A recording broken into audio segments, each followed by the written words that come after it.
السلام علیکم ورحمۃ اللہ وبرکاتہ۔ بسم اللہ الرحمن الرحیم، نحمدہ ونصلی علی رسولہ الکریم، اما بعد فاعوذ باللہ من الشیطان الرجیم، بسم اللہ الرحمن الرحیم۔ وَإِذْ أَخَذْنَا مِنَ النَّبِيِّينَ مِيثَاقَهُمْ وَمِنْكَ وَمِن نُوحٍ وَإِبْرَاهِيمَ وَمُوسَىٰ وَعِيسَىٰ ابْنِ مَرْيَمَ وَأَخَذْنَا مِنْهُم مِيثَاقًا غَلِيظًا۔ صدق اللہ العظیم۔ گزشتہ دروس اور کلاسز کے اندر ہم نے حضرت آدم علیہ السلام اور حضرت ابراہیم علیہ السلام کی زندگی کا کچھ مطالعہ کیا تھا، اور آج کی اس کلاس کے اندر ہم حضرت موسیٰ علیہ السلام کا تذکرہ کریں گے، اور مناسبت اور تعلق ہمارے اس پورے جو نیٹ ورکنگ کہا جائے اگر اس کو، تو وہ یہ ہے کہ پہلے دونوں ان برگزیدہ انبیاء کا ہم نے تذکرہ کیا جن کا تعلق ہمارے ساتھ جد امجد ہونے کا ہے، اور اب ہم حضرت موسیٰ علیہ السلام کا تذکرہ کرنے جا رہے ہیں جن کا تعلق ہمارے قرب زمانہ اور بہت ساری دیگر مناسبتوں کی وجہ سے ہمارے ساتھ اس کا تعلق ہے کہ حضرت موسیٰ علیہ السلام اور جناب نبی کریم صلی اللہ علیہ وسلم کے درمیان کے اندر سوائے حضرت عیسیٰ علیہ السلام کے اور بڑے انبیاء میں سے نہیں ہیں، اور پھر ان دونوں کی ہی شریعت ہمارے مسلمانوں کے دور کے اندر بھی پائی جا رہی ہیں۔ ان کے نام لیوا وہ لوگ جو دعوے دار ہیں اس بات کے کہ ہم شریعت موسوی پر عمل کرتے ہیں، شریعت عیسوی پر عمل کر رہے ہیں، وہ لوگ بھی ہمارے گرد و پیش میں موجود ہیں۔ تو اس حوالے سے یہ ارادہ ہوا کہ ان کی حیات کا اور ان کی زندگی کا کچھ تذکرہ کر لیا جائے، اور ان کے قصص میں سے، ان کے واقعات میں سے یہ دیکھ لیا جائے کہ ہمارے لیے کیا سبق۔ تو سب سے پہلے ہم یہ دیکھیں گے کہ حضرت موسیٰ علیہ السلام کا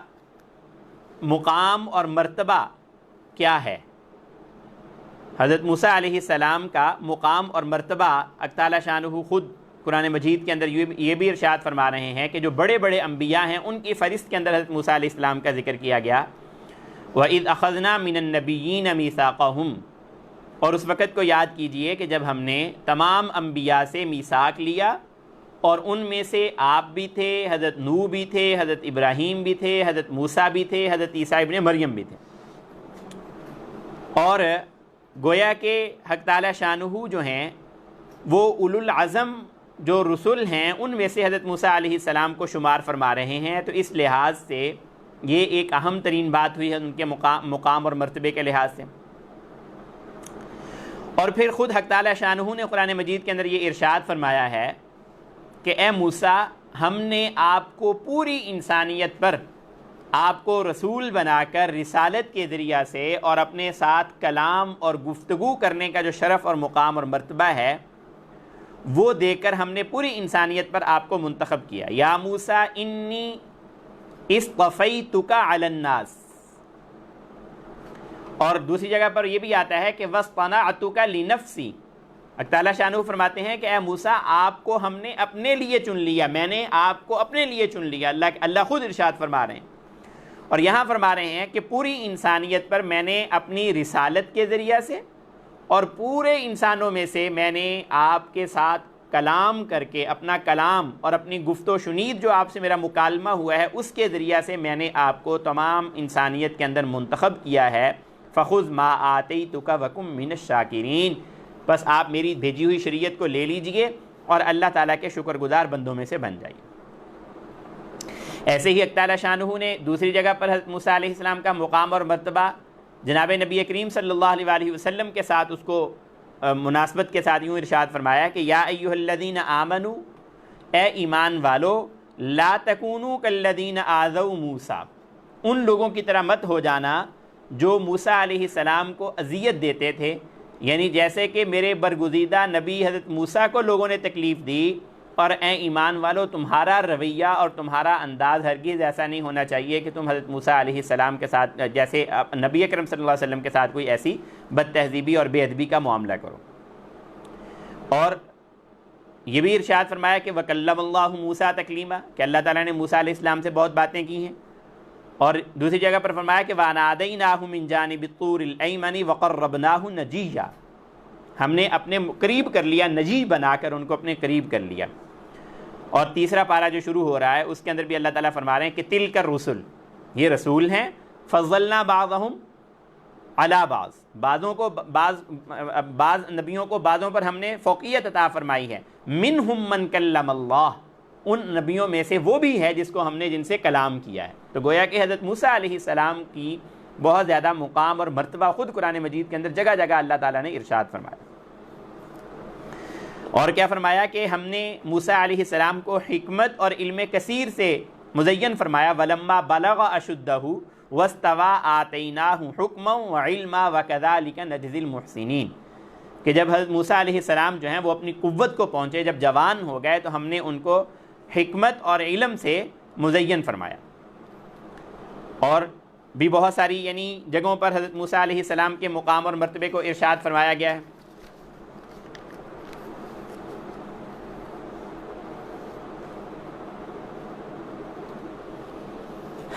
اس مقام اور مرتبے کے بعد ہم بات کریں گے کہ حضرت موسیٰ علیہ السلام کا دنیا کے اندر تشریف لانا،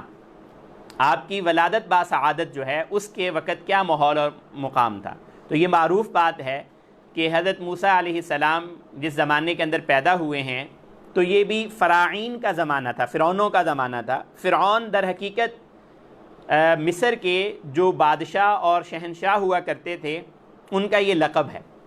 فرعون. اور پھر ان کے آگے مختلف نام ہیں کہ فلاں نمبر کا فرعون اور فلاں نمبر کا فرعون. یہ رمیسس دوم جو تھا اس زمانے کا فرعون وہ تھا یعنی لقب فرعون، اور اس کا اصل نام رمیسس دوم تھا جو حضرت موسیٰ علیہ السلام کے زمانے کے اندر پایا جا رہا تھا. اور اس کے دور کے اندر جو کاہن اور نجومی تھے ان پر بھروسہ کرنا بہت زیادہ پایا جاتا تھا، یعنی اپنے اندازے لگانا، ستاروں کی چالوں کو دیکھنا، مختلف عوامل کو پہچان کر ان کو مؤثر سمجھ کر مختلف قسم کے اندازے لگا لینا. تو انہوں نے فرعون کے کان کے اندر یہ بات ڈال دی تھی، اس کو یہ بات سجھا دی تھی کہ تمہارے زمانے کے اندر ایک قبطی قوم جو ہے اس کے اندر ایک نوجوان پیدا ہوگا، اور وہ نوجوان جو ہے وہ تمہاری ساری کی ساری سلطنت جو ہے وہ اس کو ڈھا دے گا، اس کو وہ خراب کر دے گا. تو حضرت موسیٰ علیہ السلام کا آنا تو اللہ تعالیٰ کی طرف سے طے ہو گیا تھا. فرعون نے کہا کہ اب اس کا حل کیا ہے، کیسے اس کو روکا جائے. تو اس کو وہی جو قریبی لوگ ہوتے ہیں، کبھی تو وہ سیدھے راستے کی طرف لے جاتے ہیں انسان کو، اور کبھی وہ الٹ راستے کی طرف بھی لے جاتے ہیں. یہاں اس کے جو حواری تھے اور اس کے جو شاہ سے زیادہ شاہ کے جو وفادار اس کی کیبنٹ کے اندر لوگ موجود تھے، انہوں نے اس کو یہ مشورہ دیا کہ تم ایسا کرو کہ ان کے ہاں جو نوجوان پیدا ہو، جو نسل لڑکا پیدا ہو، اس کو قتل کر دو. یذبحون ابناءہم ویستحیون نساءہم، اگر بچی پیدا ہو تو اس کو تو کچھ نہ کہو، اگر لڑکا پیدا ہو جائے تو اس کو تم قتل کر دو. اس نے کہا اس طریقے سے تو بہت ساری مین پاور ضائع ہو جائے گی. تو انہوں نے کہا تو چلو تم ایسا کر لو کہ ایک سال جو ہے نا وہ چھوڑ دیا کرنا لڑکوں کو جو پیدا ہوں، اور دوسرے سال میں جو لڑکے پیدا ہوں ان کو قتل کر دیا کرنا. اور اللہ کی شان یہ دیکھیے کہ حضرت موسیٰ علیہ السلام کی ولادت اس سال کے اندر ہوئی ہے جس سال کے اندر قتل کا سال تھا. یہ نہیں، یہاں بچنے کا یہ بھی راستہ ہو سکتا تھا کہ حضرت موسیٰ علیہ السلام کی ولادت اس زمانے اس سال کے اندر ہو جاتی جہاں پر چھوٹنا تھا. نہیں. اور انبیاء دنیا کے اندر تشریف تو اسی نظام فطرت کے تحت ہی لاتے ہیں جس طریقے سے انسان دنیا میں پیدا ہوتے ہیں. لیکن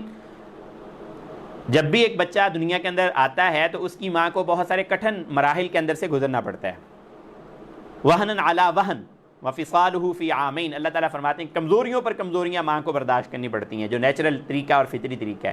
لیکن انبیاء کی یہ شان عجیب و غریب ہے کہ جب یہ اس فطری مراحل کے اندر ہوتے ہیں تخلیق اور پیدائش سے پہلے کے، تو ان کی ماؤں کو بڑی سہولت اور بڑی آسانی رہتی ہے. کبھی بھی وہ کسی یعنی طبیعت کی خرابی، جسم کے دکھنا اور اس طریقے سے جو امراض ہیں ان کے اندر کبھی بھی وہ مبتلا نہیں ہوا کرتی تھی. تو حضرت موسیٰ علیہ السلام کا بھی یہی معاملہ تھا کہ جب یہ اس دنیا میں آنے سے پہلے اپنی ماں کے پاس تھے تو اس وقت یہ اپنی ماں کے لیے بڑی آسانیوں اور بڑی فراوانیاں اور بڑی سہولتوں کا سامان تھے. اور اللہ تعالیٰ کی طرف سے جب وہ امید سے ہو گئیں تو انہوں نے اس کو چھپا کر رکھا. لیکن جب ان کی ولادت ہو گئی تو اب ان کو بھی خوف آنے لگا کہ کسی بھی وقت اگر کسی کو خبر مل گئی کہ یہاں بچہ پیدا ہوا ہے، لڑکا پیدا ہو گیا ہے، تو فرعون کے جو کارندے ہیں اور اس کے جو سپاہی ہیں وہ آئیں گے اور یہ لے کر مجھ سے چھین کر چلے جائیں گے. تو اللہ تعالیٰ نے ان کو کہا کہ لا تخف، ڈرو نہیں. ہم نے اس کو دنیا کے اندر بھیجا ہے اور ہم نے ہی ان کو سنبھالنا ہے. بس تمہارے ذمہ یہ کام ہے کہ تم ایک تخت اور وہ ایک صندوق تیار کرو اور اس صندوق کے گرد گرد جو ہے وہ موم لگا دو, اس کے اندر واٹر پروف اس کو بناؤ, اور اس کے اندر بستر بچھا کے موسیٰ کو اس کے اندر ڈال کر سمندر کے کنارے, سمندر کے اندر ڈال دو, سمندر کی موجوں کے حوالے کر دو. یہ بھی بڑا مشکل کام ہے کہ 8-9 مہینے 10 مہینے کی جو مشقت ہے اس کو تو برداشت کیا ہی کیا, پھر جب دنیا کے اندر آ گئے تو اس کے وقت بھی خوف کے اندر مبتلا ہیں. تو اب جب اس کو بچانے کا طریقہ ہے تو بچانے کا انداز بھی اللہ تعالیٰ انوکھا شمار کر رہے ہیں, انوکھا ہی تلقین کیا جا رہا ہے کہ رہو پانی میں ڈال کے آ جاؤ اس کو. لیکن اللہ تعالیٰ دکھانا چاہتے ہیں, اللہ تعالیٰ یہ بتانا چاہتے ہیں کہ اللہ کے جو بنائے ہوئے منصوبے ہیں, وَمَكَرُوا وَمَكَرَ اللَّهُ وَاللَّهُ خَيْرُ الْمَاكِرِينَ, اللہ کی جو پلاننگ ہے, اللہ کی جو تدبیریں ہیں وہ انسانوں کے مقابلے کے اندر بہت بلند و بالا ہیں. انسان کچھ بھی نہیں کر سکتا. اللہ تعالیٰ کی جو تدابیر ہیں, اللہ تعالیٰ کا جو نظام ہے وہ بہت بلند و بالا ہے اور انسان اس سے کوسوں دور رہ جاتا ہے, ہزاروں لاکھوں میل پیچھے ہوتا ہے. تو خیر یہ بھی ساتھ یہ کہا کہ اس کو ڈال دیجیے پانی کے اندر اور ہم صحیح سالم آپ کو واپس ڈال دیں گے, واپس لوٹا دیں گے, پریشان ہونے کی ضرورت ہی نہیں ہے. تو حضرت موسیٰ علیہ السلام کی بہن جن کا نام مریم تھا, ان کو ان کی والدہ نے ساتھ کر دیا کہ دریا کے کنارے یہ جو باکس جا رہا ہے, یہ جو بکسا جس صندوق کے اندر اس کو ڈالا ہوا ہے, تو دیکھتے رہنا کہاں جاتا ہے. تو وہ چلتے چلتے جو ہے نا وہ فرعون کا محل جو تھا اس زمانے کے اندر, ظاہر بات ہے کہ جیسے آج کل بھی یہی ہوتا ہے کہ اچھی اچھی جو تعمیرات ہوتی ہیں, بادشاہوں کی جو تعمیرات ہوتی ہیں, اس کے گرد پانی, نہریں, آبشاریں اور دوسری چیزوں کا انتظام کیا جاتا ہے. تو یہ بھی دریا کے کنارے تھا. یہ قدرتی حسن اور قدرتی نظارے جو ہیں ان کو ان سے لطف اندوز ہونے کے لیے ایسا بنا ہوا تھا. تو انہوں نے جب یہ دیکھا کہ ایک بکسا جو ہے نا وہ تیرتا ہوا آ رہا ہے اور محل کے کنارے لگ گیا ہے, تو فرعون کی بیوی, ایک روایت کے مطابق اس کی بیٹی کا تذکرہ بھی آتا ہے کہ فرعون کی بیٹی تھی اصل میں جس نے اس کو پکڑا. خیر وہ ایک لمبی چوڑی تفصیل ہے, اس کے اندر ہمیں جانے کی ضرورت نہیں ہے کہ کیا کیا اس میں اختلافات ہیں اور کیا کیا اقوال ہیں اس کے اندر. تو انہوں نے جب یہ گھر لے گئے تو فرعون کی بیوی نے یہ کہا کہ دیکھو نا کتنا ظلم کر رہے ہو قوم پر کہ لوگ اپنے بچوں کو اب ایسے بہانے لگ گئے ہیں تمہارے ڈر سے, اور وہ جو جس کے ڈر سے تم کر رہے ہو وہ تو مر گیا ہوگا, اتنے سالوں سے تو لگے ہوئے ہو تم, تو اب وہ تو نہیں ہوگا. یہ جو ہے نا بڑا خوبصورت بچہ ہے, ہم اس کو اپنے پاس رکھتے ہیں اور یہ ہمارا جو ہے نا وہ بڑا معاون ثابت ہوگا, ہماری آنکھوں کی ٹھنڈک بنے گا, ہمارے لیے جو ہے نا وہ فائدہ مند ہوگا. فرعون نے بھی مان لیا, کہتے چلو ٹھیک ہے ایسے ہی کر لیتے ہیں. اور حضرت موسیٰ علیہ السلام کی پرورش جو ہے نا وہ اللہ تعالیٰ نے دشمن کے گھر کے اندر, وہ جو قتل کرنا چاہ رہا ہے, وہ جو بالکل سب چیزوں کو برباد کرنا چاہ رہا ہے, اس کے گھر کے اندر پال پوس کے حضرت موسیٰ علیہ السلام کو بڑا کیا. مختلف قسم کے اور بھی واقعات آتے ہیں کہ درمیان کے اندر فرعون کو کبھی کبھی یہ وہم آتا تھا, اس کو خیال آتا تھا کہ یار یہ کہیں وہی نہ ہو جس نے جو ہے نا وہ میری تخت کو ہلا دینا ہے اور مجھے اٹھا کے پرے پھینک دینا ہے. تو وہ مختلف قسم کے امتحانات بھی کیے اس نے. ایک امتحان کے بارے میں یہ آتا ہے کہ اس نے کہا کہ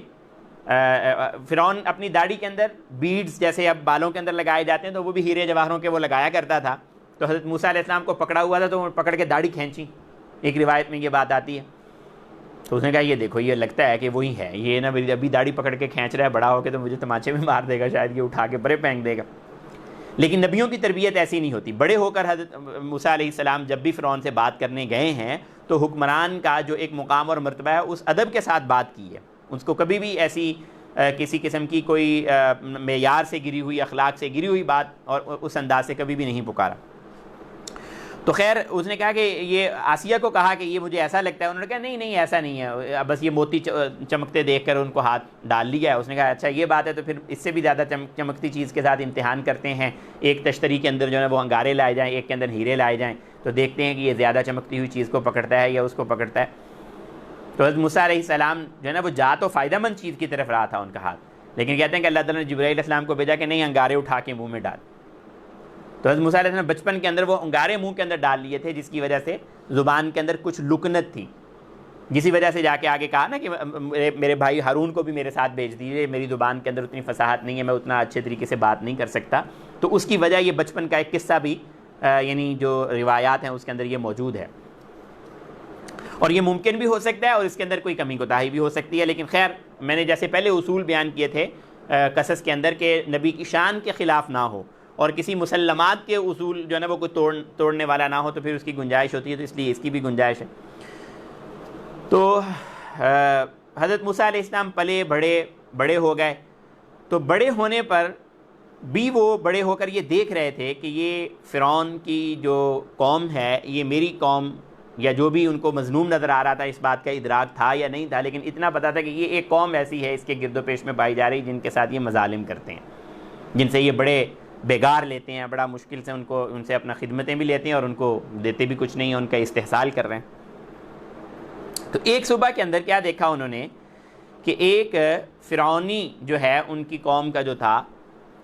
وہ ایک قبطی کے ساتھ جھگڑ رہا ہے۔ تو حضرت موسیٰ علیہ السلام نے اس کو منع کیا، بلکہ اس نے پکارا حضرت موسیٰ علیہ السلام کو کہ میری مدد کے لیے آؤ۔ تو حضرت موسیٰ علیہ السلام نے اس کی مدد کرنے کے لیے جب گئے تو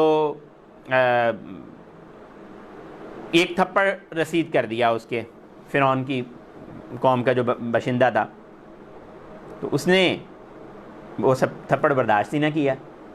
وہیں اس کا جو ہے نا وہ انتقال ہو گیا۔ نبی کے اندر طاقت جو ہے نا وہ عام انسانوں سے بہت زیادہ ہوتی ہے، یہ کہا گیا، نبی اکرم صلی اللہ علیہ وسلم نے بھی ارشاد فرمایا، حدیث کے اندر یہ بات آتی ہے۔ تو وہ جناب وہیں پر مر گیا۔ حضرت موسیٰ علیہ السلام بہت شرمندہ ہوئے، بڑے پریشان ہوئے کہ قتل ہو گیا، لیکن وہاں سے وہ بھی بھاگ گیا اور حضرت موسیٰ علیہ السلام بھی چپکے سے چلے گئے، اور پورا شہر سویا ہوا تھا، پتہ نہیں چلا کہ قاتل کون ہے، یہ بات چھپی ہوئی تھی، لیکن حضرت موسیٰ علیہ السلام کو پتہ تھا اندر ہی اندر کہ یہ میرے سے غلطی ہوئی ہے، اور اللہ تعالیٰ کی طرف سے معافی بھی، اللہ تعالیٰ کی طرف رجوع بھی تھا، اللہ تعالیٰ سے معافی بھی مانگ رہے تھے۔ تو اسی دوران جو ہے نا اگلا دن جب آیا تو پھر وہی آدمی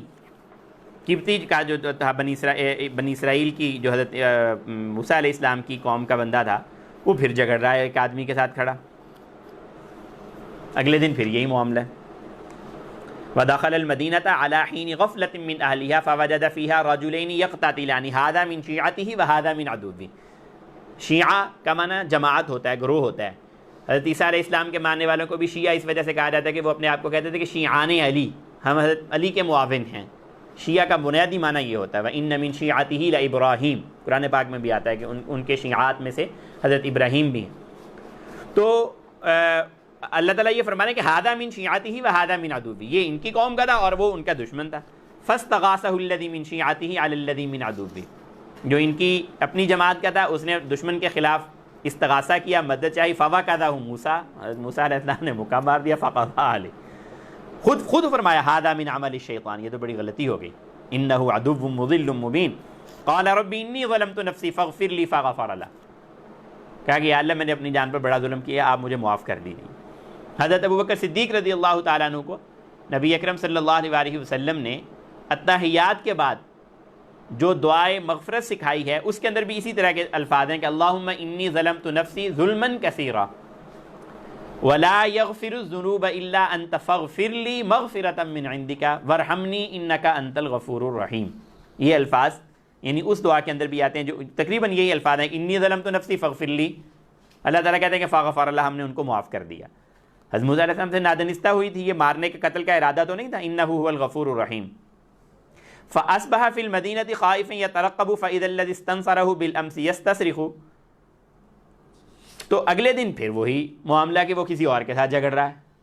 حضرت موسیٰ علیہ السلام نے کہا تو بڑا خراب آدمی ہے، کل بھی تو نے لڑ رہا تھا، بندہ مروا دیا مجھ سے، آج بھی تو نے ایک نیا جو ہے نا وہ یہاں پر ایک بکھیڑا ڈالا ہوا ہے۔ تو تھوڑی سی اس کو جب تنبیہ کی نا، اس نے کہا لگتا ہے کہ آج باری میری ہے،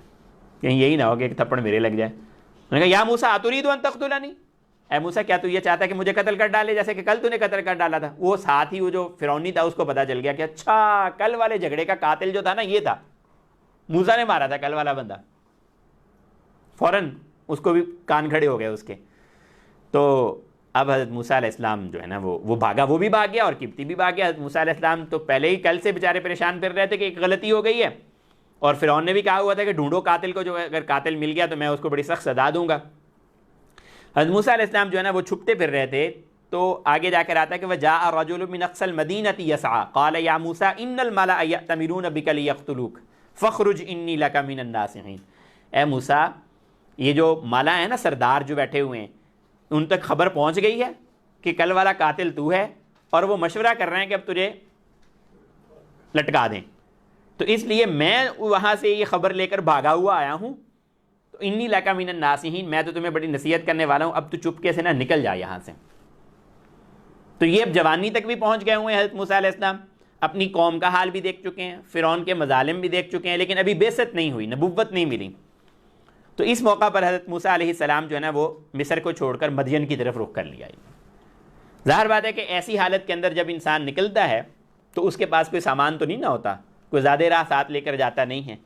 اور ساتھ کوئی سامان نہیں اٹھا کے لے کے جائے گا، کوئی سواریاں نہیں اٹھا کے لے کے جائے گا۔ تو ایسے ہی بیچارے جدھر کو رخ ہوا تو وہاں چلے گئے۔ تو مدین کے اندر جب پہنچے ہیں تو وہاں وہی والا واقعہ پیش آیا ہے کہ وَلَمَّا تَوَجَّهَ تِلْقَاءَ مَدْيَنَ قَالَ عَسَىٰ رَبِّي أَن يَهْدِيَنِي سَوَاءَ السَّبِيلِ۔ مدین پہنچ کر ان کو یہ گمان ہوا ہے کہ اب میں یہاں پر پہنچ تو گیا ہوں اور مجھے اللہ تعالیٰ سے امید ہے، اپنے رب سے امید ہے کہ وہ مجھے سیدھے راستے کی رہنمائی کر دے گا۔ اب وہاں سے تو میں نکل آیا ہوں مصر سے۔ تو وَلَمَّا وَرَدَ مَاءَ مَدْيَن، مائے مدین، ماں پانی کو کہا جاتا ہے، تو پانی پلانے کی ایک جگہ تھی۔ وَوَجَدَ مِن دُونِهِمْ امْرَأَتَيْنِ تَذُودَانِ، وہاں عجیب معاجرہ یہ دیکھا کہ دو بچیاں بھی ہیں، دو لڑکیاں عورتیں بھی ہیں، وہ پیچھے کھڑ کے بڑے پردے کا لحاظ کرتے ہوئے نا اپنی ایک جانب حیا کے ساتھ کھڑی ہوئی ہیں۔ حضرت موسیٰ علیہ السلام نے وہاں آرام روم کیا تھوڑا سا، اور ان سے پوچھا کہ تمہارا کیا معاملہ ہے کہ تم اپنے جانوروں کو پانی کیوں نہیں پلا رہی؟ تو انہوں نے کہا کہ لا تسقی حتی یصدر الرعاء، کیا ہے وابونا شیخ کبیر۔ اس کے اندر اب آگے مفسرین اور مورخین کا اختلاف ہوا ہے کہ یہ حضرت شعیب علیہ السلام تھے یا کوئی اور تھے، دونوں طرح کے اقوال پائے جاتے ہیں۔ بعض لوگ یہ کہتے ہیں کہ یہ حضرت شعیب علیہ السلام ہی تھے، بعض لوگ کہتے ہیں کہ حضرت شعیب علیہ السلام کا جو زمانہ ہے وہ حضرت موسیٰ علیہ السلام کے زمانے سے بہت پہلے گزر چکا ہے، اس لیے یہ وہ نہیں تھے، اور تھا کوئی شیخ مدین۔ بہرحال جو بھی ہو، شیخ مدین کا تذکرہ اللہ تعالیٰ نے فرمایا ہے فَسَقَىٰ لَهُمَا ثُمَّ تَوَلَّىٰ إِلَى الظِّلِّ۔ حضرت موسیٰ علیہ السلام نے کہا اچھا یار میں نیکی، یہ انبیاء کے اندر جو تبھی شرافت ہوتی ہے، یہ اس کی طرف بھی اشارہ ہے کہ انہوں نے کہا کہ یہ کام جو ہے نا تمہاری خدمت میں سر انجام دے دیتا ہوں، میں پانی پلا دیتا ہوں۔ ان کو پانی پلایا، پھر دوبارہ سائے میں جا کر بیٹھ گئے اور اللہ تعالیٰ سے دعا کرنے لگے، رب انی لما انزلت الی من خیر فقیر، اے میرے رب میں آپ کی طرف سے جو اتاری ہوئی خیر ہے نا اس کا بڑا محتاج ہوں۔ آپ کی طرف سے جو خیر اترتی ہے اور جو آپ خیر اتارتے ہیں، مجھے وہ خیر چاہیے، میں اس کا محتاج ہوں، اور اب میرے پاس جو ہے نا وہ کوئی والی وارث میرا نہیں ہے۔ تو اس کو یعنی اسی دعا کے نتیجہ کے اندر حضرت موسیٰ علیہ السلام کا جا کے نکاح بھی ہوا ہے وہاں پر، اور وہاں ایک خاندان کے ساتھ تعلق بھی جڑ گیا ہے۔ تو اس لیے اس جملے کے اندر اور اس دعائیہ کلمے کے اندر جو ایک تاثیر ہے کہ اگر کسی جگہ پر رشتے ناطے کی تنگی کا مسئلہ آ رہا ہو بچے بچیوں کے، تو اس کے لیے اس دعا کو مانگنا اللہ تعالیٰ سے مفید ہے۔ اور یہ براہ راست دعا مانگنا ہی ہے۔ دو طرح کی چیزیں ہوتی ہیں، بس اوقات انسان وظائف پڑھتا ہے، اور ایک چیز ہے کہ بندہ اللہ تعالیٰ سے دعا کرے۔ حضرت تھانوی رحمۃ اللہ علیہ سے کسی نے پوچھا کہ وظیفہ پڑھنا افضل ہے یا دعا مانگنا افضل ہے؟ تو حضرت حکیم الامت حضرت تھانوی رحمۃ اللہ نے ارشاد فرمایا کہ دعا مانگنا افضل ہے وظیفے کی بجائے۔ وظیفہ پڑھ کے انسان جو ہے نا وہ تھوڑا سا ریلیکس ہو جاتا ہے کہ میں نے پڑھ لیا ہے، اب من و سلوہ اترنے والا ہے، عجب کا شکار ہو جاتا ہے۔ اور دعا کے اندر انسان کے اندر عاجزی مسلسل رہتی ہے کہ میں جس ذات کو پکار رہا ہوں نا اسی کی طرف رخ ہے، اور وہ جب چاہے گا وہ مجھے میرے معاملے کو حل کر دے گا، میرے مسئلے کو حل کر دے گا۔ تو یہ جو یعنی رشتے کا وظیفہ بتایا جاتا ہے جو ان الفاظ کے ساتھ، تو یہ میں نے کہا کہ کوئی وظیفہ نہیں ہے بلکہ سراسر ایک دعا ہے، اور دعا مانگنا جو ہے نا وہ عبادت کا مغز ہے۔ تو ان الفاظ کے ساتھ اگر دعا کی جائے تو اللہ تعالیٰ فضل فرما دیتے ہیں۔ اور ایسے ہی رشتے ناطے کی تنگی کے علاوہ جب کسی کا کوئی مسکن نہیں ہے، کوئی ٹھکانہ نہیں ہے، بیچارہ ایک آدمی جو بالکل پریشانی کا شکار ہے، نہ گھر بار اس کو مل نہیں رہا، اور بھی کئی اس طرح کے مسائل ہیں، روزگار کے مسائل ہیں، گھر کے مسائل ہیں، معاش کے مسائل ہیں، تو وہ اس کے بھی اس دعا کو پڑھنے سے اللہ تعالیٰ فضل فرماتے ہیں۔ تو فجاءتہ احداہما تمشی علی استحیاء، ساتھ ہی یہ فرمایا کہ ان کی اس دعا کا نتیجہ یہ ہوا کہ اللہ تعالیٰ کی طرف سے وہ شیخ کبیر جو تھے ان کی ایک بیٹی جو ہے نا وہ حیا کے ساتھ چلتی ہوئی آئی، یعنی اس کا آنا جو ہے نا وہ اتنا عمدہ تھا کہ بالکل پیکر حیا، گویا کہ حیا اس کی سواری ہے اور وہ پیدل چلنے کی بجائے حیا کی سواری پر سوار ہو کر آ رہی ہے۔ رک گیا ہوئے؟ اچھا جی، حیا کی سواری پر سوار ہو کر وہ آ رہی۔ قالت ان ابی یدعوک لیجزیک اجر ما سقیت لنا، کہا کہ میرے والد جو ہے نا وہ آپ کو بلا رہے ہیں تاکہ آپ نے جو آج جو نیکی کی ہے نا اس کا بدلہ آپ کو دیں وہ۔ فلما جاءہ وقص علیہ القصص، جب ان کے پاس آئے، آ کے ان کو قصہ بیان کیا کہ میرے ساتھ تو ایسے ایسے ہوا، فرعون کی قوم میں سے اٹھ کے میں بھاگا ہوں اور میرے ساتھ یہ ہو گیا، تو انہوں نے کہا لا تخف نجوت من القوم الظالمین، اللہ تعالیٰ نے تجھے ظالم قوم جو ہے نا اس سے نجات دے ہی دی ہے۔ یہاں پر یہ جو مکالمہ ہے ان کا شیخ کبیر حضرت شعیب علیہ السلام ہیں یا جو بھی ہیں ان کے ساتھ، اس کے اندر اگلی آیتیں بھی بڑی خوبصورت ہیں کہ قالت احداہما یا ابت استاجرہ ان خیر من استاجرت القوی الامین۔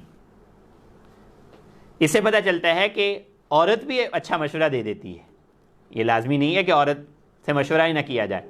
ہمارے ہاں وہ ایک ناقصات العقل والدین والی جو روایت ہے اس کو اتنا زیادہ بسا اوقات آگے لے آیا جاتا ہے کہ وہ سمجھا یہ جاتا ہے کہ شاید ان سے مشورہ کرنے کی ضرورت ہی نہیں ہے۔ نہیں،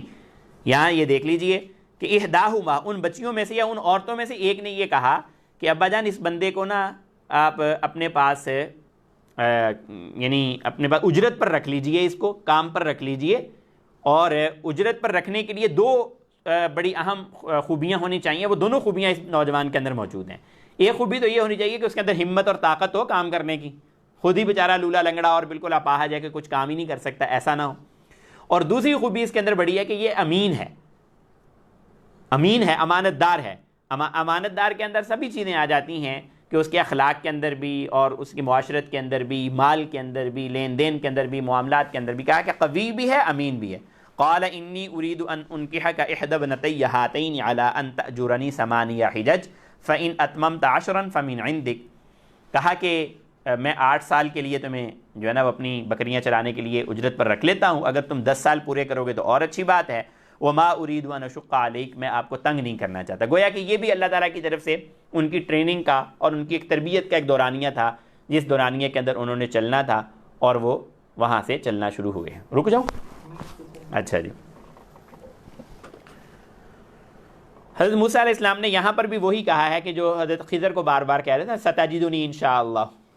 یہی کہا کہ ستجدنی انشاءاللہ من الصالحین۔ وہاں کہتے تھے کہ صبر کرنے والا پائے گا، یہاں ان کو کہا کہ انشاءاللہ تم مجھے نیکوں میں سے ہی آپ پائیں گے، تو آپ مجھے رکھ لیجئے۔ قال ذلک بینی و بینک ایما الاجلین قضیت فلا عدوان علی واللہ علی ما نقول وکیل۔ یہ مدین کے اندر ان کا آنا اور پھر حضرت شعیب علیہ السلام کے ساتھ ان کا ملاقات، یا شیخ کبیر کے ساتھ ان کی ملاقات کا ہونا اور ان کے ساتھ جو ہے نا وہ اجرت پر ان کے ساتھ ٹھہرنا۔ فَلَبِثْتَ سِنِينَ فِي أَهْلِ مَدْيَنَ ثُمَّ جِئْتَ عَلَىٰ قَدْرٍ يَا مُوسَىٰ، تو چند سال جو ہے وہ حضرت موسیٰ علیہ السلام نے مدین کے اندر قیام فرمایا، اور پھر موسیٰ علیہ السلام جو ہے وہ اپنی اس مقدار پر پورے اترے۔ تو اللہ تعالیٰ فرماتے ہیں کہ وَاصْطَنَعْتُكَ لِنَفْسِي، یہ میں نے جو شروع میں بھی کہا نا کہ اللہ تعالیٰ کہتے ہیں کہ جب یہ سارا تربیت کا دورانیہ پورا ہو گیا تو اللہ تعالیٰ کہتے ہیں کہ میں نے اے موسیٰ تجھے اپنی ذات کے لیے چن لیا۔ وَاصْطَنَعْتُكَ لِنَفْسِي، ایک آدمی ہے وہ دوسروں کے لیے کچھ چیزیں بناتا ہے، فرض کریں، ٹھیک ہے، اور وہ اس میں سے اپنے لیے اگر کوئی چیز بنانے لگتا ہے، بیٹھتا ہے، تو وہ پوری محنت اس کے اوپر لگا دیتا ہے اس کو بنانے کے اندر، ٹھیک ہے۔ تو اللہ تعالیٰ بھی یہ کہہ رہے ہیں کہ ساری کائنات میں نہیں بنائی ہے، لیکن ساری کائنات میں سے تجھے اے موسیٰ میں نے اپنے لیے بنایا۔ تجھے اپنے لیے بنایا کیا مطلب؟ کہ جیسی تو فرما برداری اور جیسی تو میری اطاعت گزاری کرے گا ویسی اور لوگ نہیں کریں گے۔ تو وَاصْطَنَعْتُكَ لِنَفْسِي، میں نے تجھے اپنے لیے خاص کام کے لیے بنایا ہے اور تو میرے کام کو اچھے طریقے سے کرے گا۔ تو یہ حضرت موسیٰ علیہ السلام کی علو شان اس سے نمایاں ہوتی ہے۔ اور پھر حضرت موسیٰ علیہ السلام یہ زمانہ جو ہے انہوں نے ان کے پاس گزارا ہے، اور گزارنے کے بعد فلما قضا موسیٰ الاجل وسار بأہلہ، کہ جب یہ دورانیہ مکمل ہو گیا تو انہوں نے اب یہ ارادہ کیا کہ اب میں چلتا ہوں جو ہے نا وہ اپنی قوم کی جو ہے وہ بھلائی اور اس قوم کے حوالے سے جو بھی میری ہے معاملات میں ان کو دیکھنے کے لیے نکل جاتا ہوں۔ تو مصر کے ارادہ سے چل پڑے اپنے گھر سے کہ ٹھیک ہے جی، اب سسرال کے ہاں یا یہاں جو میری اجرت تھی وہ تو پوری میں نے کر لیا، میں چلتا ہوں۔ تو یہاں سے چلتے ہوئے حضرت موسیٰ علیہ السلام، ایک روایت تو یہ ہے کہ یہاں سے بالکل کوچ کر کے جا رہے تھے، ایک روایت یہ ہے کہ یہیں پر ہی رہ رہے تھے، لیکن بکریاں چراتے چراتے ایک دن دور نکل گئے اپنے اہل خانہ کے ساتھ ہی، مدین سے بہت دور نکل آئے۔ تو یہ دونوں چیزیں جمع بھی ہو سکتی ہیں اور ان میں سے کوئی ایک رائے کو بھی لیا جا سکتا ہے۔ تو مدین سے جب دور نکل گئے ہیں تو وہاں پر سردی کا موسم اور ٹھنڈ بڑی زیادہ ہے، تو جانوروں کو سنبھالا اور گھر والوں کو کہا کہ کھانے پینے کے لیے بھی کچھ نہیں ہے، یا اور بھی جو معاملہ ہے گرمی کے لیے کچھ یا روشنی کے لیے کچھ سامان چاہیے آگ کا۔ ایک روایت میں یہ بھی آتا ہے کہ جو پتھر ہوتا تھا چکماک اس کو بھی رگڑ کر دیکھا، لیکن وہ ٹھنڈ کی زیادتی کی وجہ سے اس میں سے بھی آگ نہ نکلی۔ اور حضرت موسیٰ علیہ السلام جو ہے نا وہ دیکھتے کیا ہے کہ دور ایک جگہ پر آگ چمک رہی ہے، تو اپنے گھر والوں کو کہا امکثوا، آپ یہیں ٹھہر جاؤ، انی آنست نارا، میں وہ آگ دیکھ رہا ہوں، لعلی آتیکم منہا بقبس او اجد علی النار ہدا، یا تو میں کچھ چنگاری وہاں سے لے آؤں گا، یا پھر یہ کہ کوئی وہاں پر کوئی رہبر پالوں گا اور وہ ہماری رہنمائی کر دے گا، ہم کسی طرف چلے جائیں گے۔ یہاں پر وہ بات ہوئی ہے کہ خدا کے فضل کا موسیٰ سے پوچھئے احوال، کہ آگ لینے کو جائیں پیغمبری مل جائے۔ ارادہ تو آگ لینے جانے کا تھا، لیکن اللہ تعالیٰ نے وہاں پر پیغمبری سے نواز دیا۔ وہاں جا کر کیا دیکھتے ہیں کہ ایک درخت ہے، وہ اس کا ایک حصہ آگ نما روشنی ہے اس کے اوپر، نہ وہ درخت جلتا ہے اور نہ ہی وہ بجھتی ہے آگ، یا تو درخت کا پانی اس آگ کو بجھا دے، یا پھر یہ کہ وہ آگ درخت کو جلا دے، وہ دونوں کاموں میں سے کوئی بھی نہیں ہو رہا ہے۔ حیرانی سی ہو رہی ہے، اور جب جیسے جیسے وہ اس کے پیچھے جاتے ہیں وہ آگے بڑھتی جا رہی ہے، یا تو وہ اٹ سیلف آگے بڑھتی جا رہی ہوتی ہے، یا پھر جیسے ہم کسی پہاڑ پر ہائکنگ کے لیے جب جاتے ہیں تو ہم وہاں پر بھی یہ مشاہدہ کرتے ہیں کہ پہاڑ لگتا ہے کہ یار جتنا اس کے قریب جاتے ہیں وہ آگے چل دیا، حقیقت میں وہ آگے نہیں چل دیا ہوتا، وہ بڑا ہونے کی وجہ سے قریب لگ رہا ہوتا ہے لیکن فاصلہ حقیقت میں زیادہ ہوتا ہے۔ وہ دونوں میں سے جو بھی بات تھی، تو اب جب وہ تھک گیا کہ یار یہ تو اتنا دور کا فاصلہ ہے، پہنچا تو جا نہیں جا رہا، اچھا رہنے دیتے ہیں، واپس چلتا ہوں، کیونکہ پیچھے کا بھی فکر تھا نا، تو واپس چلنے کا ارادہ کیا جیسے ہی، تو اللہ تعالیٰ کی طرف سے یہ آواز ہے، یا موسیٰ انی انا اللہ رب العالمین، اے موسیٰ میں تمہارا اللہ رب العالمین ہوں۔ فلما اتاہا نودی یا موسیٰ، جب پھر آپ آگ کے قریب آ گئے تو اللہ تعالیٰ نے فرمایا انی انا ربک فاخلع نعلیک، اپنے جوتے اتار دیجیے، اور انک بالوادی المقدس طویٰ، یہ وادی مقدس کے اندر، وادی مقدس کے اندر آپ پہنچ چکے ہیں، وَأَنَا اخْتَرْتُكَ فَاسْتَمِعْ لِمَا يُوحَىٰ۔ یہاں پر پھر وہی بار بار حضرت موسیٰ علیہ السلام کے ساتھ یہ چیز ہے کہ جیسے نبی اکرم صلی اللہ علیہ وسلم کا انتخاب تھا بڑا عمدہ پوری انسانیت کے لیے، تو حضرت موسیٰ علیہ السلام کا بھی بڑا مقام تھا، یہاں پر بھی یہ کہا کہ اخترتو کا، میں نے اختیار کر لیا ہے، چن لیا ہے، پسند کر لیا تجھے، فاستمع لما یوحیٰ، اب کان لگا کر سنو جو وہی تمہیں کہی جاتی ہے۔ تو وہاں پر حضرت موسیٰ علیہ السلام جو ہے نا وہ اللہ تعالیٰ کو، یعنی وہ ہے ملاقات ہوئی ہے اللہ تعالیٰ سے، اور پھر اللہ تعالیٰ نے کچھ سوال کیے ہیں وہاں پر، وما تلک بیمینک یا موسیٰ، اے موسیٰ تیرے ہاتھ کے اندر کیا ہے؟ کہا کہ ہی عصای، یہ لکڑی ہے، اتوکأ علیہا واحش بہا علی غنمی، ٹیک لگا لیتا ہوں، بکریوں کو ہانکتا ہوں، پتے جھاڑ لیتا ہوں، ولی فیہا مآرب اخری، اور بہت سارے اس کے اندر میرے لیے فائدہ مند چیزیں ہیں۔ تو اللہ تعالیٰ نے کہا کہ القیہا یا موسیٰ، اے موسیٰ اس کو ڈالیے نیچے، فالقاہا فاذا ہی حیۃ تسعی، وہ بڑا ایک اژدہا بن گیا، اور وہ جو ہے نا آگے سے تیزی سے چلنا شروع کر دیا اس نے۔ تو حضرت موسیٰ علیہ السلام جو ہیں وہ قدرے ان سے پریشان ہوئے، فرمایا کہ خذھا ولا تخف، اس کو پکڑ لیجیے اور ڈریے نہیں، سنعیدھا سیرتھا الاولی، ہم اس کو اس کی اصلی حالت پر واپس لوٹا دیں گے۔ یہاں ایک بات یہ سمجھ لینی چاہیے کہ حضرت موسیٰ علیہ السلام کی زندگی کے اندر ہمیں بہت سارے معجزات نظر آتے ہیں، 9 نشانیاں تو وہ ہیں کہ 9 آیات جس کو کہا گیا اللہ تعالیٰ نے کہ 9 نشانیاں ہم نے دی ہیں، اس کے علاوہ بھی بہت سارے معجزات بڑے عمدہ دیے، اور پھر حضرت موسیٰ علیہ السلام کا باقاعدہ مقابلہ بھی ان لوگوں سے کیا گیا جو چیزیں پلٹتے تھے، جیسے وہ یعنی جادوگر جو تھے۔ تو اللہ تعالیٰ نے اس دنیا کا نظام فطرت ایک بنایا ہوا ہے، یہ اللہ تعالیٰ کی سنت ہے، یہ عادت الہی ہے۔ پانی چائے لے لیجیے۔ تو عادت الہی جو ہے، اس عادت الہی کا معاملہ اس طرح سے ہے کہ اللہ تعالیٰ نے اصول اور قواعد اور ضوابط بنائے ہوئے ہیں۔ پانی اگر کسی چیز پر ڈالیں گے تو وہ اس کو گیلا کر دے گا، آگ لگائیں گے تو وہ چیز جل کر راکھ ہو جائے گی، دھوپ کے اندر بیٹھیں گے تو گرمی لگے گی، سردی کے موسم کے اندر جائیں گے تو آپ کو ٹھنڈ لگے گی، میں لے چکا ہوں، کھانا کھائیں گے تو بھوک مٹ جائے گی، نہیں کھانا کھائیں گے تو بھوکے رہیں گے۔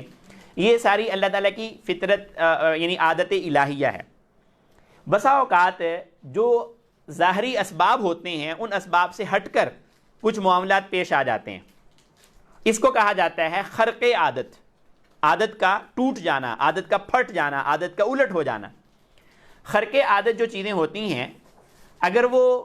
اللہ تعالیٰ کے پیغمبر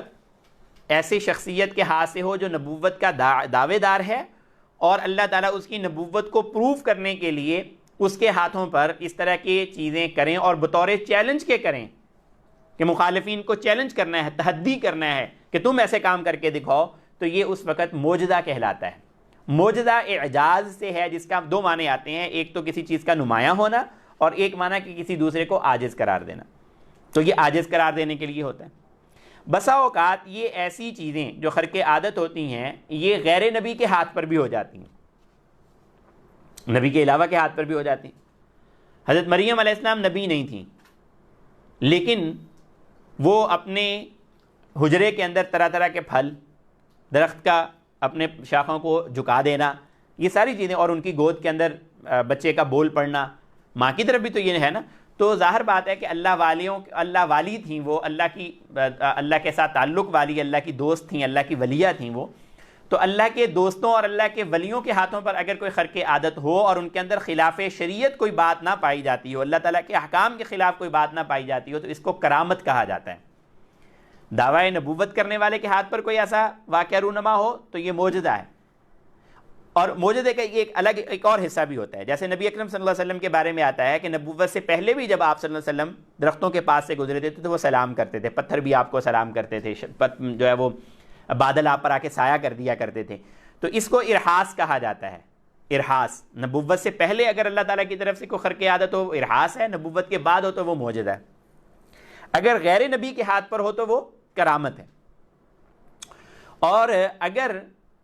شریعت کے خلاف کرنے والے کے ہاتھ پر یہ ایسا کوئی واقعہ ہو تو وہ یہ ہوتا ہے استدراج، اللہ کی طرف سے رسی ڈھیلی چھوڑی جاتی ہے۔ ایسا بھی ہوا ہے کہ استدراج ہو جاتا ہے، اللہ تعالیٰ کہتے ہیں کہ ٹھیک ہے کر کے دکھا لو، جو تم نے تھوڑا سا اچھلنا کودنا ہے نا، اچھل لو کود لو، میں پکڑوں گا تمہیں گچھی سے، گردن سے دبوچا جائے گا تمہیں، اس کو استدراج کہہ دیا جاتا ہے۔ اور ایک چیز ہوتی ہے کہ اللہ تعالیٰ جو ہے وہ عام، اللہ تعالیٰ کے بہت برگزیدہ بندے تو نہیں ہیں، ان کی بھی اللہ تعالیٰ کبھی کبھی مدد کر دیتے ہیں، اس کو معاونت کہہ دیا جاتا ہے، معاونت سے۔ اور ایک چیز ہوتی ہے اللہ تعالیٰ کی طرف سے اور ایک انوکھا کام ہوتا ہے کہ اللہ تعالیٰ کا جو باغی ہے، اللہ کا جو دشمن ہے، وہ عادت کے خلاف، اسباب، ظاہری اسباب کے خلاف کسی چیز کے ہونے کا دعویٰ کرتا ہے اور اللہ تعالیٰ اس دعوے کو الٹ کر اس کے منہ پہ پلٹ دیتے ہیں، اس کو کہا جاتا ہے اہانت۔ اللہ تعالیٰ اہانت بھی کرتے ہیں بعض اوقات۔ مسیلمہ کذاب نے کہا کہ میں بھی نبی ہوں، لاؤ میرے سامنے اندھے لوگ، کانے لوگ لاؤ، میں آنکھ پہ ہاتھ پھیروں گا دوسری آنکھ کی طرف تو سیدھا ہو جائے گا، تو ایک بھینگا آدمی اس کے سامنے لایا گیا، اس نے آنکھ پر ہاتھ پھیرا، وہ دونوں اندھا ہی ہو گیا، بالکل ہی جاتا رہا۔ مرزا غلام احمد کے ساتھ بھی ہوا، ساری زندگی یہ کہتا رہا کہ وہ جو فلاں عورت ہے چراغ بی بی یا کیا نام تھا اس کا، اس کے ساتھ میرا نکاح ہوگا، لیکن اس کا نکاح اس کی آنکھوں کے سامنے کسی اور مرد کے ساتھ ہو گیا اور وہ کسی اور کے ساتھ چلی گئی۔ اس کو کہا جاتا ہے اہانت، کہ اللہ کے باغی کے ساتھ اللہ تعالیٰ یہ بھی معاملہ کرتے ہیں کہ وہ دعویٰ کر رہا ہوتا ہے ایک چیز کا اور اللہ تعالیٰ جو ہے نا وہ الٹا کے اس کے منہ پہ دے مارتے ہیں کہ تم اس قابل نہیں ہو۔ یہ کچھ درجے ہیں مختلف قسم کے۔ پھر ان پر بہت سارے لوگ یہ بھی اعتراض کر دیتے ہیں کہ نہیں جی معجزہ جو ہے نا وہ نبوت کی دلیل نہیں بن سکتا، کیونکہ خرق عادت جو ہے نا وہ کوئی آدمی کرامت کے ذریعے بھی کر سکتا ہے، دوسری چیزوں سے بھی کر سکتا ہے، تو پھر اس کو معجزہ قرار دینا، معجزے کو نبوت کی علامت قرار دینا درست نہیں ہے۔ لیکن یہ اہل سنت والجماعت کے موقف سے ہٹا ہوا ہے، اس میں تقریباً اتفاق ہے، بہت سارے اس پر یعنی ایک لمبی چوڑی ڈیبیٹ ہے اس پر کہ معجزہ نبوت کی دلیل بنتا ہے اور اس کے خلاف جو مغالطے پائے جاتے ہیں وہ کیسے ہیں۔ پھر معجزہ کی کبھی بھی سائنسی تشریح کرنے کے ہمیں کوئی ضرورت نہیں ہے کہ معجزہ جو ہے نا اس کی سائنسی تشریح بھی کریں کہ نہیں جی سائنس کے اندر یہ دیکھیں ایسا ہو سکتا ہے تو اس لیے معجزہ ہونا ممکن ہے۔ نہیں، معجزہ یعنی اسباب کے ذریعے سے ایک نتیجے کا ہونا یہ اللہ تعالیٰ نے طے کیا ہوا ہے، اور اللہ تعالیٰ جو خالق ہے ان اسباب کا، اگر وہ ان اسباب کے بغیر کسی چیز کو پیدا کر دے تو بحیثیت مسلمان اور بحیثیت مومن ہمیں اس بات کو ماننا ہے کہ وہ بات بھی بالکل ٹھیک ہے۔ جیسے اللہ تعالیٰ ایک جانوروں کا ایک جوڑا ہے، اس کے ملاب سے بچے کو اس کی آگے توالد اور تناسل کا سلسلہ کرتے ہیں، تو ایسے پتھر سے بھی وہ جانور نکال سکتے ہیں، ٹھیک ہے، جیسے ناقہ صالح تھی وہ نکلی تھی اسی سے۔ تو اس سے یعنی معجزہ کی کوئی سائنسی تشریح ہو جانا بھی کوئی لازمی نہیں ہے، سمندر کا پھٹ جانا، اور آج جو ہے نا وہ ہمارے ہی مسلمان جو ہے نا وہ اس کی سائنسی توجیہ بھی تلاش کرنا شروع کر دیتے ہیں، نہیں جی اس کے اندر یہ اسباب ساتھ ڈال دیا گیا ہوگا، نہیں، ہمیں اس کی توجیہ کرنے کی کوئی ضرورت نہیں ہے۔ وہ الگ بات ہے کہ اللہ تعالیٰ نے جب اسباب کے خلاف ایک کام کا ہونا کر کے دکھا دیا تو انسان نے سوچنا شروع کر دیا کہ کیا کوئی اس کی طرح کی کوئی کاپی تیار کی جا سکتی ہے، اور اللہ تعالیٰ کبھی اس جگہ تک انسان کو پہنچا دیتے ہیں اور وہ اس کی مثل تیار کرنے کے لیے قابل ہو جاتا ہے۔ نبوت کا سلسلہ تو ویسے ہی بند کر دیا گیا، اس لیے جو پچھلے زمانے کے معجزات تھے ان کو چیلنج آج کے زمانے کے اندر نہیں کیا جا سکتا۔ اور پھر بڑی وجہ دوسرے ایک بڑا فرق یہ بھی ہے کہ وہ اسباب کے بغیر کرتے تھے، جیسے آگ کا ٹھنڈا ہونا یعنی فائر پروف ہو جانا. تو اگر آج کوئی آدمی کوئی ایسا لباس بنا لیتا ہے کہ فائر پروف ہے تو یہ کہا جائے کہ حضرت ابراہیم علیہ السلام والا کام ہم نے بھی موجودہ والا کر لیا؟ نہیں، وہاں اسباب کے بغیر ہوا ہے اور یہاں اسباب کے ساتھ ہو رہا ہے. اس لیے اس کو اس کے ساتھ ملا دینا یہ بڑی ہی یعنی بے وقوفانہ حرکت ہوگی، احمقانہ بات ہوگی. تو یہ موجودوں کے حوالے سے کچھ بات میں نے کی. تو حضرت موسیٰ علیہ السلام سے یہ بھی کہا گیا کہ وَضْمُمْ يَدَكَ إِلَىٰ جَنَاحِكَ، اپنے ہاتھ کو اپنی بغل کے اندر لیجیے، تخرج بيضاء من غير سوء آیۃ اخرى. یہ بھی ایک علامت آپ کے لیے ہے، ایک بھی آپ کی دلیل ہے یہ بھی کہ یہ بغیر کسی بیماری کے روشن چمکتا ہوا ہوگا. لِنُرِيَكَ مِنْ آیَاتِنَا الْكُبْرَىٰ فَذَانِكَ بُرْهَانَانِ مِنْ رَبِّكَ إِلَىٰ فِرْعَوْنَ وَمَلَئِهِ إِنَّهُمْ كَانُوا قَوْمًا فَاسِقِينَ. یہ موجود اللہ تعالیٰ نے یہ فرمایا کہ ہم نے اس لیے یہ دلیلیں دی ہیں کہ آپ فرعون کے پاس جائیں اور اس کو جا کر جو ہے نا وہ اللہ تعالیٰ کا یہ پیغام جو ہے نا اس تک پہنچائیں. پھر آگے داخلہ مصر ہے کہ مصر کے اندر حضرت موسیٰ علیہ السلام داخل ہوئے ہیں اور پھر ساتھ ہارون علیہ السلام بھی ان کے ساتھ ہوئے ہیں اور فرعون کے ساتھ ان کا مقابلہ ہوا ہے. یہ ہم انشاءاللہ العزیز اگلی نشست کے اندر بیان کریں گے. چل لینے اچھا کتنے بجے تک؟ 9:15 بجے تک. اچھا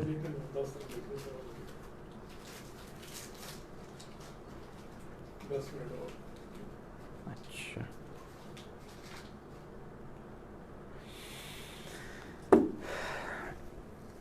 تو یہاں حضرت موسیٰ علیہ السلام جو ہے وہ نبوت کے منصب سے سرفراز ہو گئے، اللہ تعالیٰ سے بھی بات ہو گئی اور پھر مصر کی طرف منزلیں طے کرتے ہوئے مصر پہنچے. ایک مورخ ہیں صدی، وہ یہ کہتے ہیں کہ مصر پہنچے ہیں تو جب رات ہو چکی تھی تو ڈائریکٹ اپنے گھر کو تلاش کر کے والدہ کے پاس ہی پہنچے ہیں، لیکن والدہ کو یہ نہیں بتایا کہ میں موسیٰ آپ کا بیٹا آ گیا ہوں. اور ایک مسافر کی حیثیت سے کہا کہ بنی اسرائیل کے یعنی میں ایک مہمان بن کے آیا ہوں، مسافر ہوں، اور وہ مہمان نواز خاندان تھا، انہوں نے مہمان نوازی کی ہے اور وہ وہاں پر تشریف لے گئے. اور یہاں دوسری جانب بھی عجیب بات یہ ہوئی کہ حضرت ہارون علیہ السلام پر بھی اللہ تعالیٰ کی طرف سے وحی اتاری جا چکی تھی. ان کو پہلے سے پتہ چل گیا تھا، نبی تو وہ بھی بن گئے تھے. تو انہوں نے جب دیکھا کہ یہ میرے بھائی ہیں، وہ آ کے لپٹ گئے اور آ کر جو ہے نا وہ ملاقات ہو گئی ان سے. تو پھر حضرت موسیٰ علیہ السلام کو یہ حکم دیا گیا کہ اب تم اذهب الی فرعون، اب فرعون کی طرف جانا ہے. تو حضرت موسیٰ علیہ السلام نے سورہ طٰہٰ کی ہی آیات کے اندر یہی ہے کہ ہارون اخی اشدد بہ اذری، کہ ہارون جو ہے نا ان کو میرے ساتھ ملا دیجئے تاکہ وہ میرے بوجھ کے اندر میرے ساتھ شامل ہو جائیں. واحلل عقدۃ من لسانی رب اشرح لی صدری واحلل عقدۃ من لسانی یفقهوا قولی واجعل لی وزیرا من اہلی ہارون اخی اشدد بہ اذری واشرکہ فی امری، میرے ساتھ جو ہے ان کو شریک کر دیجئے. اور یہ اس کی وجہ ہم ذکر کر چکے کہ وہ یعنی ان کو یہ کیوں کہنا پڑا کہ وہ جو زبان کی جو گرہ ہے اس حوالے سے جو کہا گیا. تو دو باتیں حضرت موسیٰ علیہ السلام اللہ تعالیٰ سے مانگ رہے ہیں، ایک تو زبان کی فصاحت بھی مانگ رہے ہیں اور ایک شرح صدر بھی مانگ رہے ہیں کہ دل کے اندر بالکل کسی قسم کی کوئی الجھن، کسی قسم کی کوئی تنگی نہ ہو، میں اپنا جو مدعا ہے، اپنا جو مقصد ہے وہ اچھے طریقے سے فرعون کے سامنے جا کر رکھ سکوں.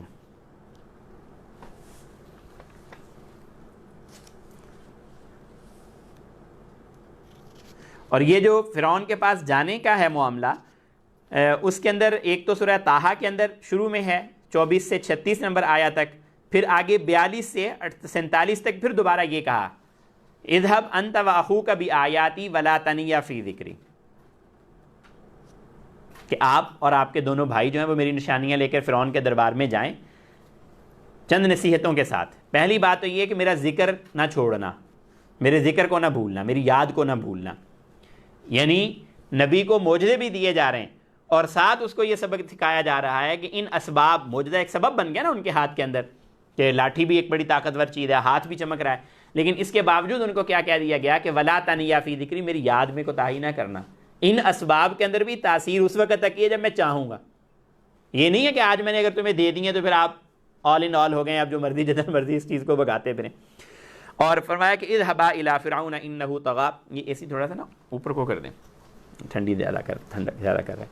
تو فقولا له قولا لینا لعلہ یتذکر او یخشی، یہ بڑی خوبصورت ترین بات ہے. یہ کہا گیا کہ جاؤ تم نے بات تو کرنی ہے فرعون سے، لیکن فرعون سے بات کرتے ہوئے ایک چیز اپنے سامنے رکھنا کہ قولاً لینا، نرم بات کرنا اس سے جا کر. ہے تو وہ بڑا سرکش، نافرمانیاں تو میری بڑی کی ہوئی ہیں اس نے، ذرا مان کے نہیں دیتا. اللہ تعالیٰ بار بار اس کے بارے میں کہہ رہے ہیں سرکش ہے،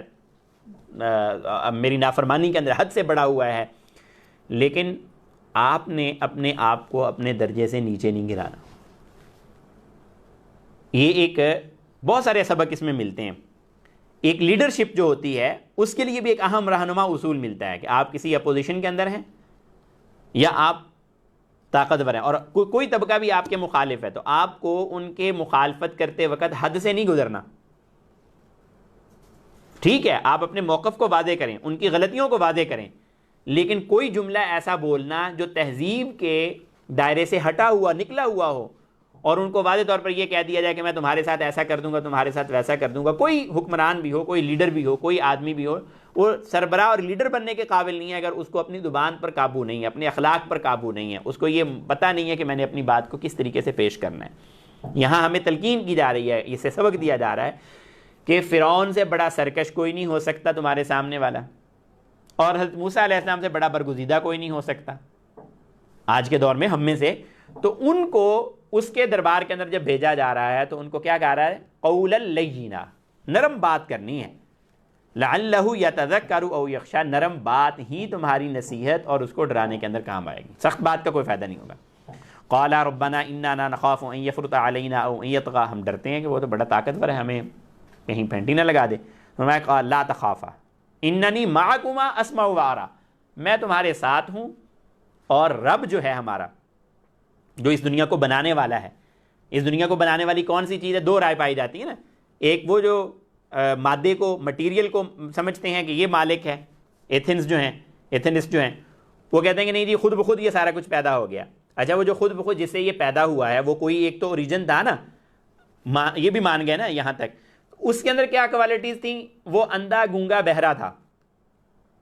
جہاں سے سٹارٹ لیا ہے ساری چیزیں. ہم کہتے ہیں کہ نہیں، جہاں سے یہ آغاز ہوا ہے، جس نے اس پوری کائنات کو بنایا ہے، وہ کہہ رہا ہے کہ میں دیکھتا بھی ہوں، سنتا بھی ہوں، قدرت بھی ہے، طاقت بھی ہے، میرے پلانر بھی ہوں، ایک ایک چیز کو پلان کر کے میں چلانے والا ہوں. تو یہاں پر بھی اللہ تعالیٰ فرما رہا ہے کہ اننی معکما اسمع و ارى، میں سن بھی رہا ہوں گا کہ وہاں کیا ہو رہا ہے، دیکھ بھی رہا ہوں گا وہاں کیا ہو رہا ہے. تم نے بھی اپنا موقف کو صحیح طریقے سے پیش کرنا ہے، اگر وہ آگے سے کوئی کرے گا تو اس کو بھی میں علاج کر لوں گا اس کا. فَأْتِيَاهُ فَقُولَا إِنَّا رَسُولَ رَبِّكَ فَأَرْسِلْ مَعَنَا بَنِي إِسرائیل. حضرت موسیٰ علیہ السلام کی شریعت کا پہلا موقف یہی تھا کہ میں تمہیں تو نصیحت بعد میں کروں گا کہ تم اللہ پر ایمان لاؤ، لیکن پہلا تمہارے ساتھ میرا مکالمہ اور اللہ تعالیٰ کی طرف سے مجھے حکم یہ دیا گیا ہے کہ بنی اسرائیل میرے حوالے کر دو، میں ان کو لے کر جاؤں اور ان کی تربیت کروں. ٹھیک ہے نہیں؟ ولا تعظمہ، اور ان کو تم عذاب جو دے رہے ہو یہ نہ کرو. قد جئناک بآیۃ من ربک والسلام علی من اتبع الہدی، سلامتی اسی پر ہوگی جو ہدایت کی پیروی کرے گا. وَلَقَدْ یہ پھر آگے اسی کو وَلَقَدْ آتَيْنَا مُوسَى الْكِتَابَ وَجَعَلْنَا مَعَهُ أَخَاهُ هَارُونَ وَزِيرًا، سورہ فرقان کے اندر بھی اسی کو بیان کیا گیا. وَإِذْ نَادَىٰ رَبُّكَ مُوسَىٰ أَنِ ائْتِ الْقَوْمَ الظَّالِمِينَ قَوْمَ فِرْعَوْنَ أَلَا يَتَّقُونَ. پھر سورہ شعراء کے اندر بھی اسی چیز کا تذکرہ ہے. سورہ نمل کے اندر یہ ہے کہ وہ سورہ طٰہٰ والی چیزوں کو، انہی معجزات کو دوبارہ ریپیٹ کیا گیا کہ وَأَلْقِ عَصَاكَ فَلَمَّا رَآهَا تَهْتَزُّ كَأَنَّهَا جَانٌّ وَلَّىٰ مُدْبِرٌ وَلَمْ يُعَقِّبْ يَا مُوسَىٰ لَا تَخَفْ إِنِّي لَا يَخَافُ لَدَيَّ الْمُرْسَلُونَ، کہ میرے پاس جو رسول ہیں وہ ڈرتے نہیں ہیں، میں نے کبھی کسی کے ساتھ زیادتی نہیں کی. إِلَّا مَنْ ظَلَمَ ثُمَّ بَدَّلَ حُسْنًا بَعْدَ سُوءٍ فَإِنِّي غَفُورٌ رَحِيمٌ.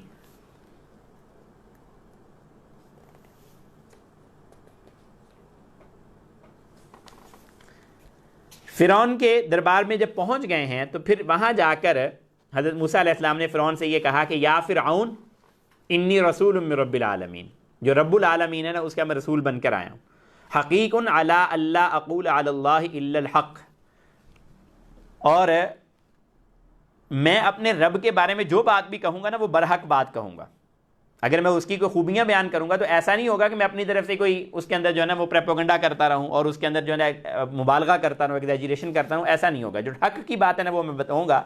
قد جئتکم ببینۃ من ربکم، اور میں وہی چیزیں جو تمہارے رب کی طرف سے ہدایت اور رہنمائی بن کر آئی ہیں وہ میں لے کر آیا ہوں تمہارے پاس.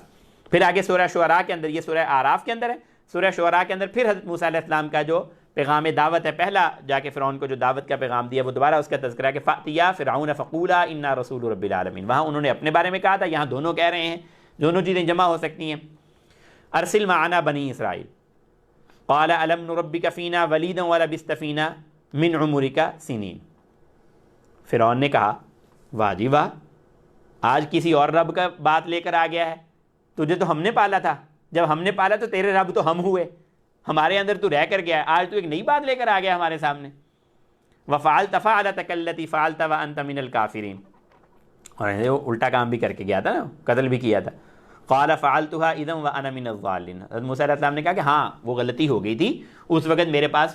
مجھے نہیں اتنی سمجھ نہیں تھی کہ یہ میرے تھپڑ مارنے سے یہ بندہ ہی مر جائے گا۔ تو یہاں لفظ تو ضالین کا آیا ہے، گمراہ والا، تو ضال کا، گمراہ کا لفظ جب ہم اردو میں بولتے ہیں تو میں نے کہا کہ یہ منفی معنی کے اندر استعمال ہوتا ہے، پہلے بھی یہ بات گزر چکی ہے، حضرت نبی اکرم صلی اللہ علیہ وسلم کے بارے میں بھی آتا ہے وَوَجَدَكَ ضَالًّا فَهَدَىٰ، کہ ہم نے آپ کو ضال پایا پھر آپ کو ہدایت دی۔ تو جب اس کا ترجمہ گمراہ کر دیا بعض اردو ترجمہ کرنے والوں نے ہمارے بزرگوں میں سے بھی، تو ایک کافی لے دے ہونا شروع ہو گئی کہ نہیں جی یہ بہت غلط لفظ، بڑا نامناسب لفظ ان کے بارے میں بول دیا گیا اور گستاخی رسول ہو گئی۔ تو اصل بات یہ نہیں ہے، ہر زبان کے اپنے اپنے انداز ہوتے ہیں، اردو کے اندر یہ لفظ زیادہ ہی منفی معنی کے اندر استعمال ہوتا ہے، عربی کے اندر ضال کا لفظ اس منفی معنی کے اندر ہر جگہ پر استعمال نہیں ہوتا، بلکہ مختلف اس کے اندر معنی رکھتا ہے، وہ مختلف پہلو اس کے اندر ہوتے ہیں، یعنی ایسا معاملہ اور ایسا موقع کہ جب انسان کو پراپر گائیڈنس اس کے پاس نہیں ہے، پورا اس کو لائن آف ایکشن کا نہیں پتا کہ میں نے کیا کرنا ہے، تو وہ اس وقت یہی ہے کہ اس کو راستہ معلوم نہیں ہے، تو اس وقت یعنی لیک آف نالج جو ہے، یہ کسی موقع پر کسی چیز کے بارے میں ڈائریکٹ